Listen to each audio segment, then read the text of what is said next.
మీ ఎనర్జీని నేను మ్యాచ్ చేయలేకపోతాను. అందుకే వేరే పాట ఏదన్నా పెట్టండి. కసి కసి కసి కసి. పోస్టింగ్ కోసం వచ్చారా లేకపోతే దేనికోసం వచ్చారు మీరు? మీకోసం వచ్చా. ఓకే. అసలు నేనేం చేస్తాను ఈ షోలో తెలుసా? బిల్డప్ సాంగ్ వేస్తారు, 2 స్టెప్లు వేస్తారు, దాని తర్వాత సెలబ్రిటీస్ వస్తారు, వాళ్ళకి బిస్కెట్లు వేస్తారు అని షై అయిపోయి అక్కడ వెళ్ళి కూర్చుంటారు. అక్కడి నుంచి సుధీర్ గారు ఒక క్లూ ఇస్తారా అంటే మీరు ఆ అంటారు.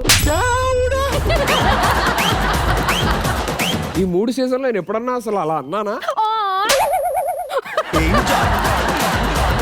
కావ్య గారు ఒకసారి క్లూ అడగండి. Clue please. క్లూ అడిగితే క్లూ ఇవ్వాలి. కావ్య గారు నా మీద అరుస్తుంటే మీ పార్ట్నర్ మీద ఏమనరా? మీరు పిలిచారు కదా, అనుభవించండి.